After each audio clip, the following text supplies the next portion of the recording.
بسم اللہ الرحمن الرحیم۔ نفسیات کے مطابق جو افراد خراٹے زیادہ مارتے ہیں وہ سست ہوتے ہیں، جو افراد منہ کھول کر سوتے ہیں وہ ذہین ہوتے ہیں۔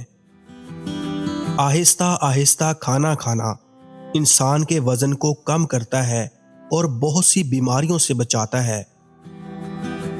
مٹی میں کھیلنے سے کبھی سانس کی بیماری نہیں ہوتی۔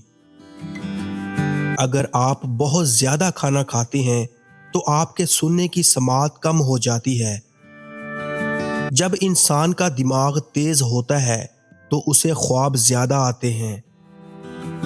ہمارے رشتے اس وقت مضبوط ہوتے ہیں جب ہم دوسروں کی غلطیاں معاف کر کے پھر سے ان کی عزت کرنے لگ جاتے ہیں۔ جو لوگ بہترین مشورہ دیتے ہیں وہ عام طور پر سب سے زیادہ مسائل کا شکار ہوتے ہیں۔ جو لوگ بہت جلدی آپ کے ساتھ دوستی کرنے میں کامیاب ہو جاتے ہیں وہ اکثر آپ کو دھوکہ دیتے ہیں۔ وہ اسٹوڈنٹس جن کے کوئی فیوچر پلانز نہیں ہوتے آخر میں سب سے زیادہ کامیاب اور امیر بنتے ہیں۔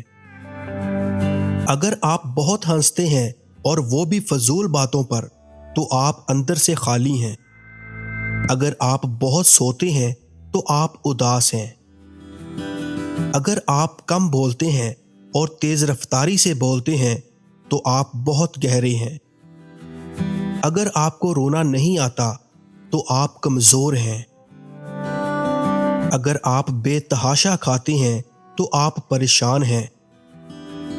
اگر آپ بات بات پر رو پڑتے ہیں تو آپ نرم دل اور معصوم ہیں۔ اگر آپ چھوٹی چھوٹی باتوں پر غصہ کر جاتے ہیں تو آپ توجہ چاہتے ہیں۔ اگر کوئی شخص روتا نہیں ہے تو وہ شخص اندرونی طور پر کمزور ہے۔ لوگوں کے لیے ہمیشہ اویلیبل رہنا ان کے لیے آپ کی امپورٹنس کو کم کر دیتا ہے۔ اگر کوئی شخص اچانک بدصورت ہو جائے اور اس کا چہرہ دھندلا ہو جائے تو وہ ایسا شخص ہے جو خود سے زیادہ مسائل میں پھنسا ہوا ہے۔ اگر آپ اپنے ناخن چباتے ہیں تو آپ ہمیشہ یہ سوچتے رہتے ہیں کہ آپ کے مستقبل کا کیا ہوگا۔